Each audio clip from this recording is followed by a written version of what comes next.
தருமபுரி பேருந்து எரிப்பு வழக்கில் குற்றவாளிகளுக்கு ஆயுள் தண்டனையாக குறைத்ததை ஏற்க முடியவில்லை என அந்த வழக்கில் வாதாடிய அரசு தரப்பு வழக்கறிஞர் ஸ்ரீனிவாசன் தெரிவித்துள்ளார். இது தொடர்பாக சேலத்தில் உள்ள அவருடன் நமது செய்தியாளர் ரியாஸ் நடத்திய நேர்காணலை இப்போது பார்க்கலாம். மரண தண்டனையை ஆயுள் தண்டனையா குறைச்சிருக்காங்க. இது குறித்து உங்களுடைய கருத்து என்னங்க? ஆயுள் தண்டனை என்பது ஒருவருடைய ஆயுள் முழுக்க சிறையில் இருப்பதுதான் ஆயுள் தண்டனை என்பது. அதை நீதிமன்றம் பார்த்து குறைக்கலாம், அல்லது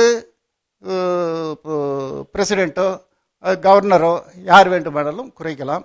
இது மாநிலம் சம்பந்தப்பட்டது என்பதால் தற்போது ஆயுள் தண்டனை என்பதை குறித்து இவர்கள் சுமார் 11 ஆண்டு காலம் உள்ளே இருந்து விட்டார்கள். அதனால் மாநில அரசு பார்த்து தண்டனையை குறைக்கலாம். இந்த குற்றவாளிகளுக்கு ஏற்ற தண்டனை கிடைச்சிருக்குன்னு நீங்க நினைக்கிறீங்களா? இந்த வழக்கில் எவ்வளவு நீங்க வாதாடி இருக்கீங்க, அவர்களுக்கான தண்டனை ஆயுள் தண்டனை போதுமானதாக நீங்க நினைக்கிறீங்களா? ஆயுள் தண்டனை மிகவும் குறைவுதான். ஏனென்றால் இவ்வளவு மாணவிகள் ஒன்றும் செய்ய முடியாமல் எல்லாம் கையெடுத்து கும்பிட்டு கொண்டு அலறிக்கொண்டு இருக்கும் போது தீ வைத்து விட்டு கதவை மூடிவிட்டு ஓடி அவ்வளவு பேரும் இறக்க வேண்டும் என்ற எண்ணத்தோடு தீ வைத்து விட்டு ஓடுகிறார்கள் என்றால் இது திட்டமிட்ட கொலை.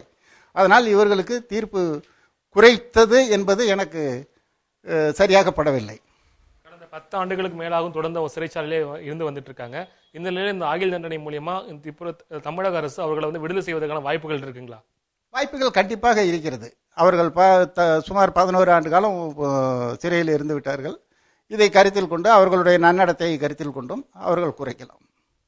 தற்போது இது குறித்து அந்த 3 மாணவிகளோட பெற்றோர்கள் யாராவது மறுசீராய்வு மனு தாக்கல் செய்வாங்களா? அது குறித்து உங்களுக்கு ஏதாவது தகவல் இருக்குங்களா? செய்வார்களா என்று சொல்ல முடியாது. அந்த கோகிலவாணியின் தகப்பனார் தான் அடிக்கடி பார்த்து கொண்டு பேசிக்கொண்டு இருப்பார். இன்றைக்கும் இது தீர்ப்பை பார்த்துவிட்டு என்னிடம் பேசினார். ஆனால் அவர் தனிப்பட்ட முறையில் போய் செய்ய இயலாது. மறுசீராய்வு மனுங்கிறது யார் செய்யறதுக்கான திட்டம் ஏதாவது வச்சிருக்கீங்களா? யாராவது பண்ணுவாங்களா? மறுசீராய்வு மனுங்கிறது உச்சநீதிமன்றத்தில் இப்போ யாராவது பண்றதுக்கான வழிமுறை தான் இருக்கு? அதற்கு எந்த வழிவகையும் இல்லை. ஏற்கனவே தீர்ப்பு வழங்கப்பட்டு விட்டதால், மறுசீராய்வு மனுவில் தீர்ப்பு வழங்கப்பட்டு விட்டதால் மேற்கொண்டு எதுவும் செய்ய முடியாது.